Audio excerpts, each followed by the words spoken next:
European crisis from two angles. One, you previously noted that European countries had bought a lot of time with liquidity measures. I'm curious what you think about how they've used that time and what they need to do next. And more broadly, with emerging market countries, how are they faring with the shockwaves from Europe?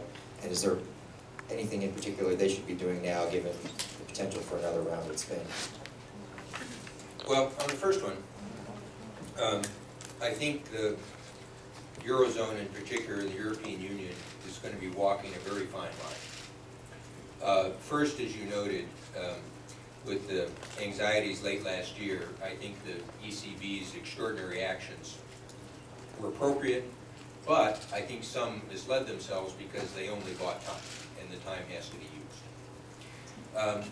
I think that, as the IMF has pointed out, on the one hand, the future of the Eurozone depends on actions of individual countries, particularly the steps they take for fiscal consolidation, and, as I've emphasized, the steps they need to take for structural reforms in future growth. It's very difficult to take those steps in a no-growth environment. So it has to be balanced with steps that might be able to support demand and longer-term changes of growth. So this week I tried to make some suggestions on the supply side and ways in which the single market could also further deepen integration to support growth. Now again, as the fund has pointed out, the banking system also remains under significant stress. And at the one hand, you need the banks to build their capital. On the other hand, what we've seen is that if the banks build their equity ratios by shrinking, as they've by and large been doing, that's going to put a credit stress on credit contraction and undermine the basis of growth.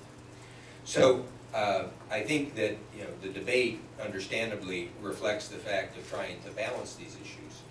But I think we're now in a phase where, after the ECB provided very attractive financial resources to a number of the banks to be able to buy government debt, that, as you've seen in various newspapers, I think your own today, as I saw one story, they're about at the end of that point and limit. So I think further actions are going to be called for. And the point I keep emphasizing, wherever it is around the world, is not just to focus on the austerity and macroeconomic stability measures, but you need to do this in a context of growth, in part because we have to face the political economy issues. And so, as I've emphasized, the real countries that are critical because of size at this point are Italy and Spain. You've got governments that are taking strong actions. It would certainly help if they got some support from some of the types of things I and others have talked about, so as to help with growth and the politics of reform.